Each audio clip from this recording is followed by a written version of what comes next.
My parents chose my sister's baby shower over my wedding, so I gave them a gift they'll never forget and deeply regret forever. I never thought parents could abandon their own son on his wedding day, until mine actually did it. My name is Nathaniel Carter, and I'm 31 years old. Looking back now, I realize I spent most of my life living in denial about who my family really was. For 3 decades I convinced myself that the cold shoulders, the dismissive comments, and the blatant favoritism were just normal family dynamics. I told myself that every family had its quirks, its unspoken hierarchies, its designated golden child.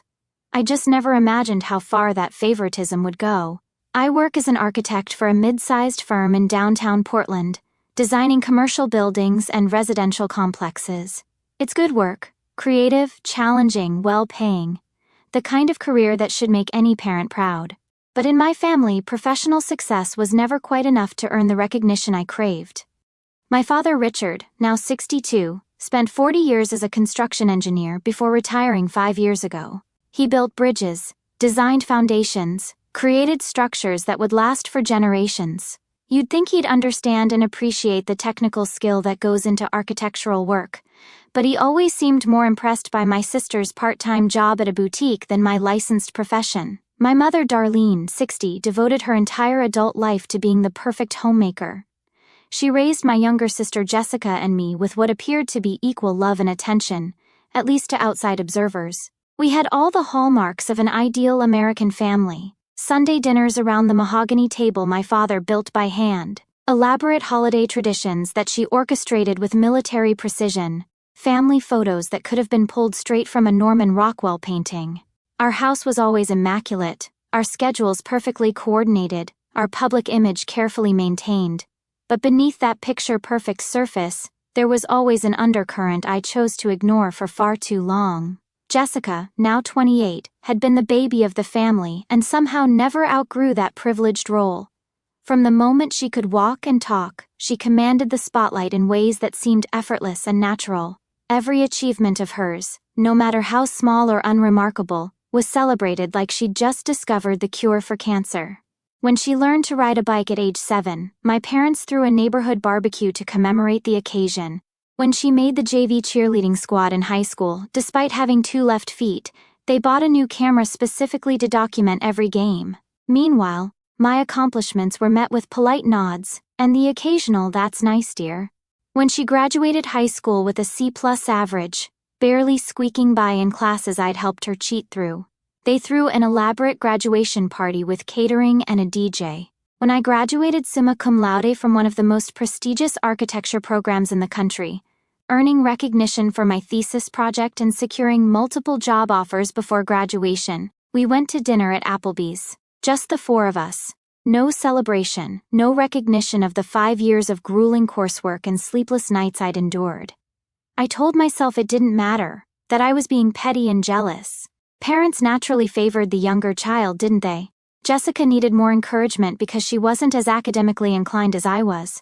She struggled with confidence, with direction, with finding her place in the world. I was the responsible one, the self-sufficient one, the one who didn't need constant validation and support. At least, that's what I convinced myself to believe. The pattern continued into our adult lives. When Jessica got her first apartment, a studio that my parents helped furnish and whose rent they subsidized, it was treated like a major life milestone worthy of celebration. When I bought my first house at 26, entirely with my own money and credit, it barely warranted a mention at Sunday dinner. When she started dating her future husband Mark, a perfectly nice but unremarkable guy who worked in insurance, my parents fawned over him like he was Prince Charming himself. When I brought girlfriends home over the years, they were polite but distant, never quite warm enough to make anyone feel truly welcome.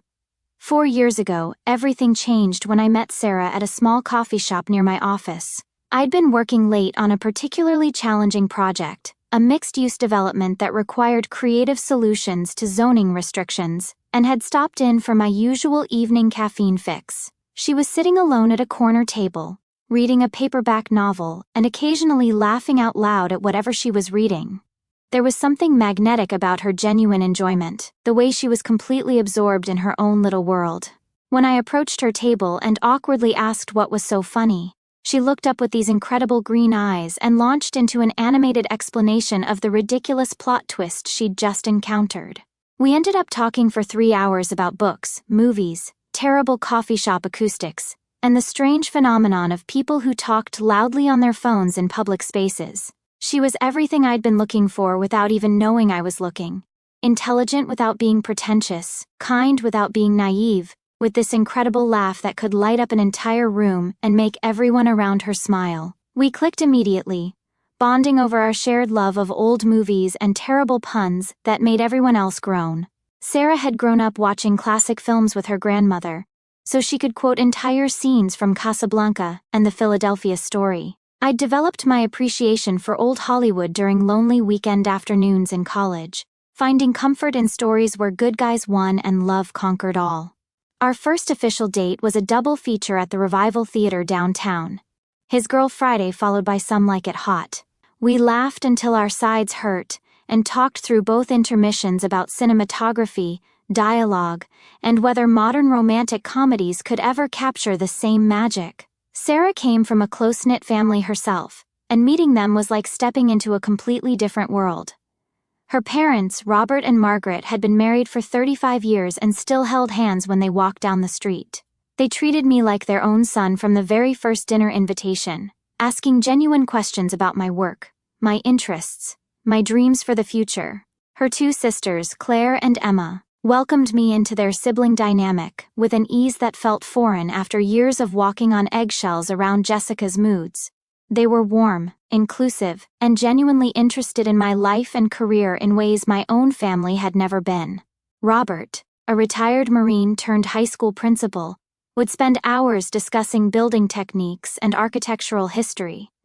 Margaret, a nurse, had endless stories about interesting people she'd met and places she'd traveled. They celebrated each other's successes without competition or jealousy, supported each other through challenges without judgment or conditions. It was refreshing and eye-opening after years of feeling like a background character in my own family story. When I decided to propose to Sarah last spring, I was over the moon with excitement and anticipation.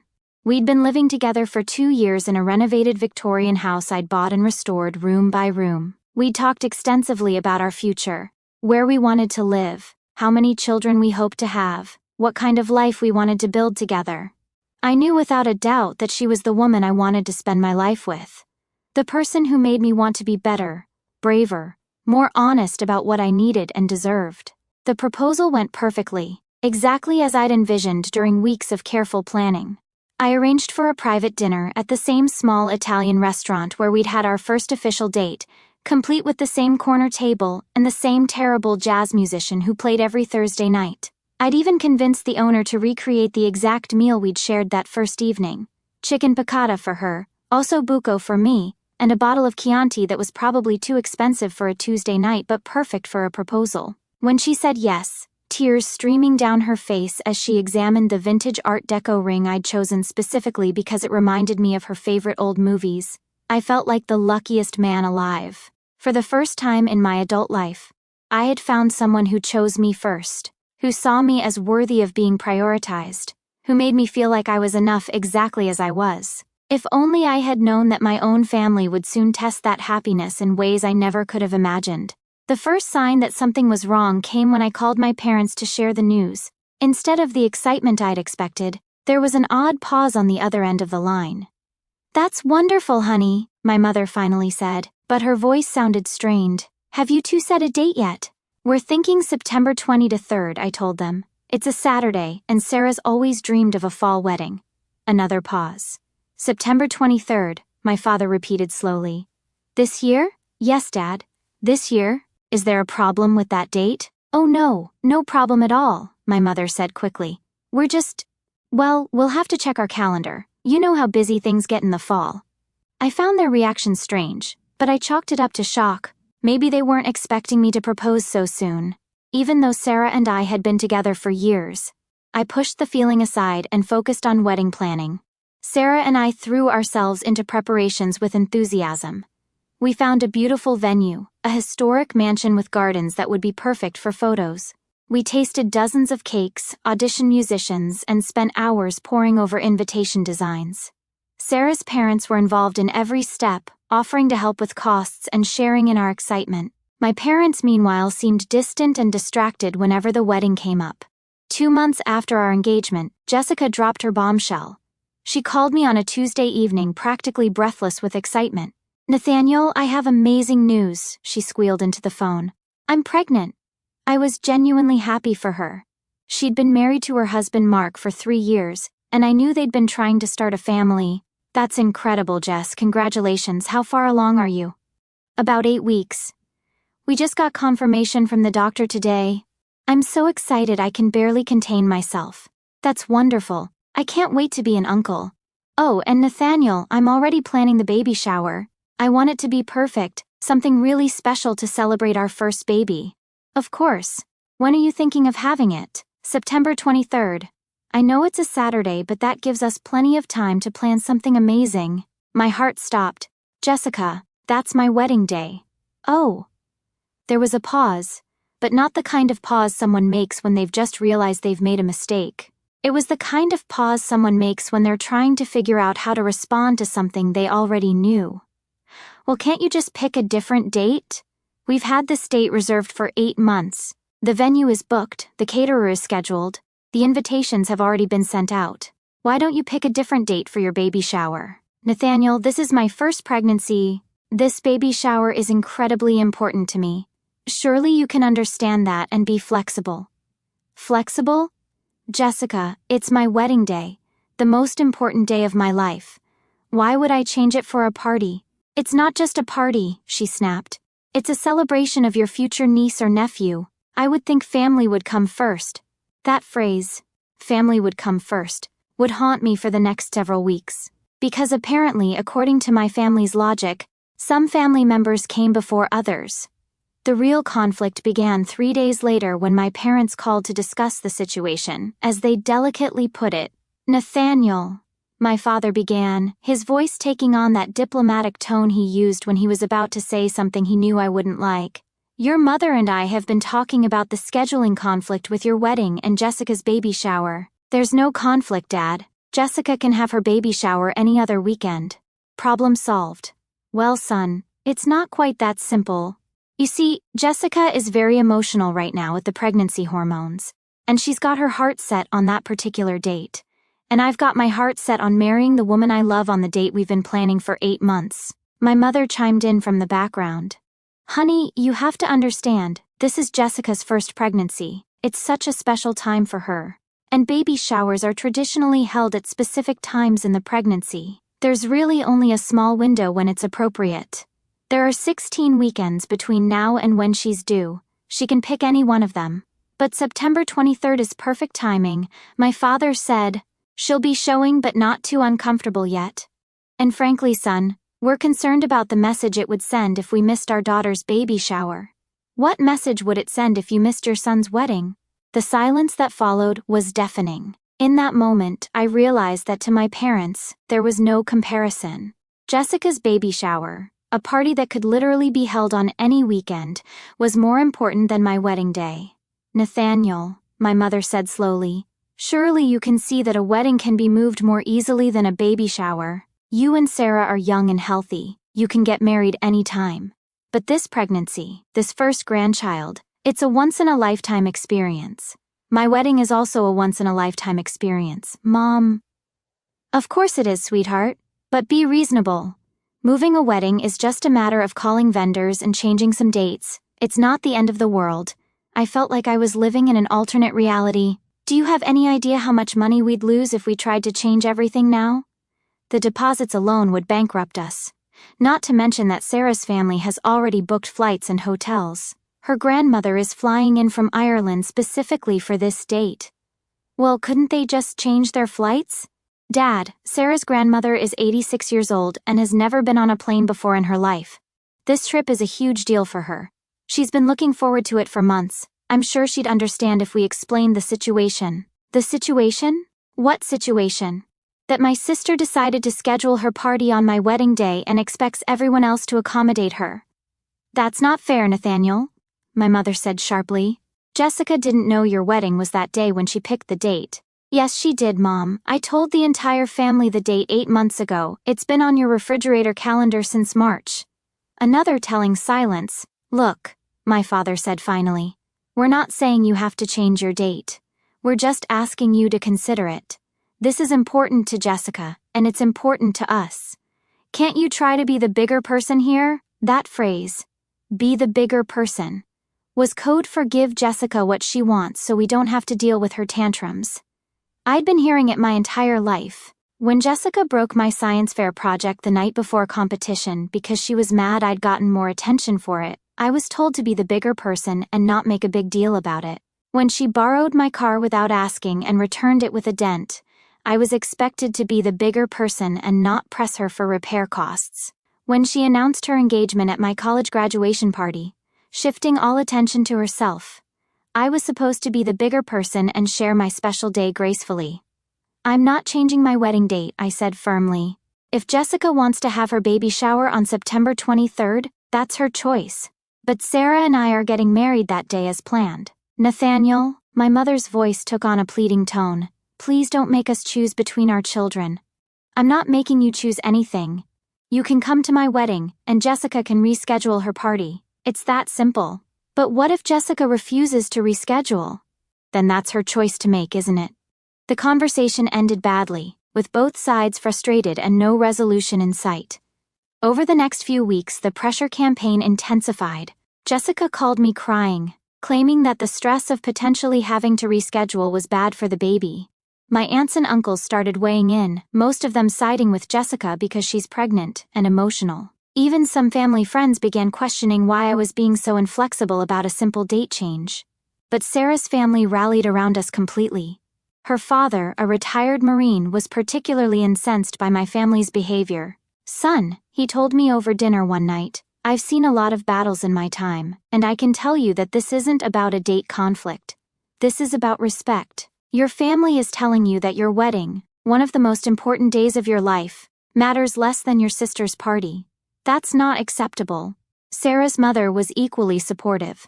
Honey, we've already sent invitations to 70 people. We've booked the church, the reception hall, the photographer, the band.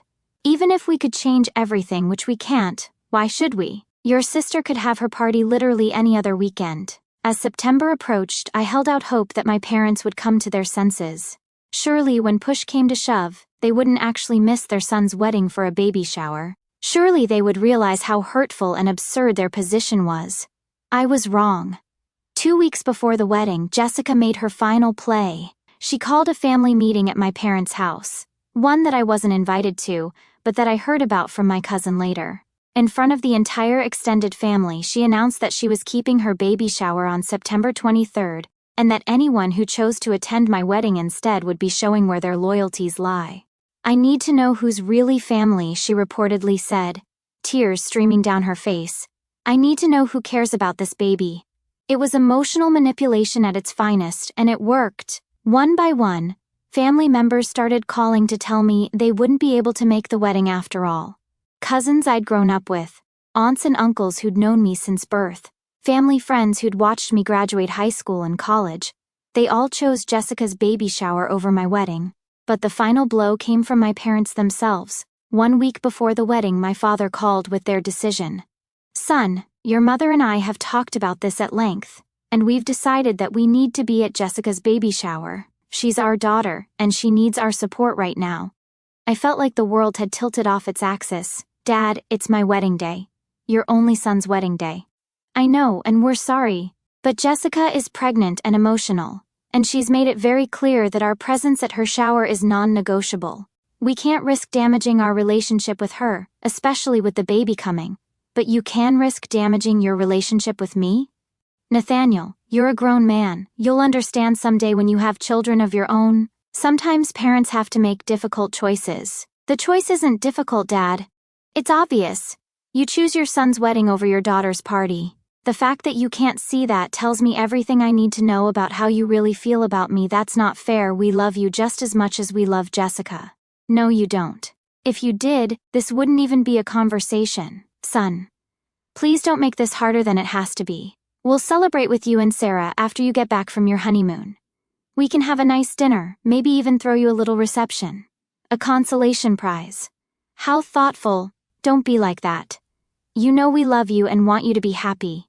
If that were true, you'd be at my wedding. The call ended with my father saying they hoped I'd understand someday, and with me knowing that our relationship would never be the same. September 23rd dawned bright and clear, perfect weather for a wedding. Sarah looked absolutely radiant in her grandmother's vintage lace dress, and as I watched her walk down the aisle on her father's arm, I felt my heart swell with love and gratitude. Her family had embraced me completely, filling in the gaps left by my own family's absence. But I'd be lying if I said it didn't hurt. As we exchanged vows, I kept glancing at the empty seats where my parents should have been sitting. During the reception, when the DJ asked for the traditional parent dances, Sarah's father stepped in to dance with her while I sat alone, watching other people's families celebrate together. The most painful moment came when my phone buzzed with notifications throughout the evening. My parents and Jessica were posting photos from the baby shower on social media, pictures of them laughing and celebrating while their son was getting married across town. The last photo, posted at exactly the time Sarah and I were cutting our wedding cake, showed Jessica opening presents with the caption, "So blessed to be surrounded by family who truly care about what matters most." The message was clear: I wasn't what mattered most. When Sarah and I returned from our honeymoon in Italy 2 weeks later, we found 17 voicemails from my parents and 12 from Jessica. They'd apparently begun to realize the magnitude of what they'd done as friends and extended family members started asking why they'd missed my wedding. The optics were bad, my cousin later told me. People were asking why your parents weren't at your wedding, and when they found out it was because of a baby shower, the reaction was not good. A lot of people started questioning their priorities, but their regret felt hollow and self-serving. They weren't sorry they'd hurt me. They were sorry they'd been judged for it. The first attempted reconciliation came in the form of an invitation to dinner. My mother called and, in her sweetest voice, asked if Sarah and I would like to come over for Sunday dinner to catch up and hear all about the honeymoon. "Are you planning to apologize for missing my wedding?" I asked directly. "Oh honey, let's not dwell on the past. We're family. Family forgives and moves forward. So that's a no." "Nathaniel, please don't be difficult. We missed you at the baby shower." Jessica kept asking where you were. The audacity was breathtaking. They expected me to show up and pretend nothing had happened, while simultaneously suggesting that I was somehow wrong for not attending the event that had been deliberately scheduled to conflict with my wedding. "I won't be coming to dinner," I told her. "In fact, I won't be coming to anything until you acknowledge what you did and offer a genuine apology." What we did? We supported our pregnant daughter during an important time in her life. If you can't understand that, I hung up. The calls and messages continued for months. My father showed up at my office one day, hoping to catch me off guard and force a conversation. Jessica sent long, rambling emails about how hurt she was that I was holding a grudge and how it was affecting her pregnancy stress levels. My mother tried to enlist Sarah as an intermediary, calling her directly to plead their case. But Sarah, bless her heart, stood firm. "Mrs. Carter," she told my mother during one particularly persistent phone call, "I watched my husband's heart break on what should have been the happiest day of his life. I watched him try to hide his pain as he explained to our friends why his family wasn't there. If you think I'm going to help you sweep this under the rug without a real apology, you're mistaken." The breaking point came 6 months after the wedding when Jessica gave birth to a beautiful baby girl named Emma. Within hours of the birth, my parents were calling and texting, demanding to know why Sarah and I hadn't come to the hospital to meet our niece. "We're family," my mother said when I finally answered her call. "This is your niece. How can you be so cold?" "I'm not being cold. I'm protecting myself from people who have made it clear that I'm not a priority in their lives." "That's not true. We love you. You have a funny way of showing it.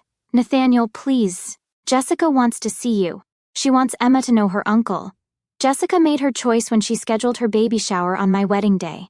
She chose to create this conflict, and you chose to enable her. Now you all get to live with the consequences. You can't punish an innocent baby for adult disagreements. I'm not punishing anyone. I'm simply choosing not to participate in relationships with people who don't respect me.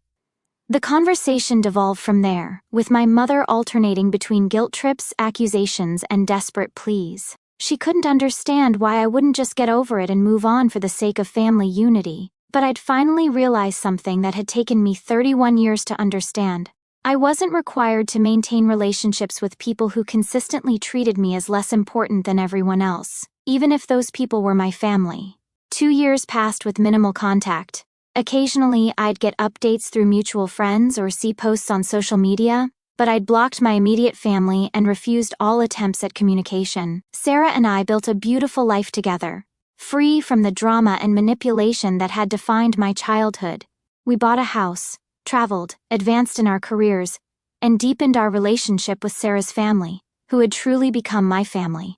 Then last spring, Sarah and I discovered we were expecting our first child.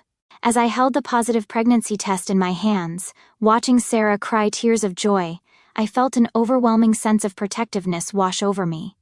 This child, our child, would grow up knowing they were loved unconditionally. They would never have to compete for attention or affection. They would never be made to feel like their important moments mattered less than someone else's. "You're going to be an amazing father," Sarah whispered, wrapping her arms around me. "This baby is going to know they're loved," I said firmly. "They're going to know they matter. They're going to grow up in a family that shows up for each other." Sarah understood what I meant. She'd watched me struggle with my family's rejection, and she'd seen how much healing I'd done since cutting contact with them. Our child would have what I'd always wanted: parents who prioritized their well-being above all else. When word of our pregnancy inevitably reached my parents through the family grapevine, the phone calls started again. This time, they were frantic with desperation. "Nathaniel, please," my mother sobbed into my voicemail, "I'm begging you. We've made mistakes, but we're still your parents. Please don't keep our grandchild from us." But it was too late for begging, too late for tears, too late for promises of change. I'd learned that real family, the kind worth having, doesn't abandon you on your wedding day for a party. Real family shows up. Real family celebrates your happiness instead of competing with it. Real family treats you like you matter. And as I felt our baby kick for the first time, Sarah's hand in mine and her family surrounding us with love and excitement, I knew I'd made the right choice. This child would grow up understanding that love isn't conditional, that family loyalty flows both ways, and that they never have to accept being treated as less than they deserve. My parents chose Jessica's baby shower over my wedding day, thinking they could have their cake and eat it too. They thought they could prioritize one child over the other and still maintain relationships with both. They thought I would always be there, always be willing to be the bigger person, always ready to forgive and forget for the sake of keeping the peace. They were wrong. Sometimes the most loving thing you can do for yourself, and for your future family, is to walk away from people who consistently show you that you don't matter to them. Sometimes protecting your peace is more important than preserving relationships that were never healthy to begin with. And sometimes the family you choose, the one built on mutual respect, love, and genuine care, is worth infinitely more than the one you were born into. As I write this, our son is due in 3 months. Sarah's parents have already set up a nursery at their house for when they babysit. Her sisters are planning a beautiful baby shower that won't conflict with anyone else's important events. And I know without a doubt that this child will grow up surrounded by people who show up when it matters. That's the kind of family worth having. That's the kind of love worth protecting. And that's the lesson I hope to pass on to my son. You never have to settle for being someone's second choice, not even from the people who are supposed to love you most. In the end, my parents lost a son, a daughter-in-law, and now a grandchild, all because they couldn't see past their golden child's manipulation long enough to show up for one of the most important days of my life. Jessica got her perfect baby shower, but she also lost her brother. And I got exactly what I needed: clarity about who truly deserved a place in my life. Some bridges once burned can never be rebuilt, and sometimes that's exactly as it should be.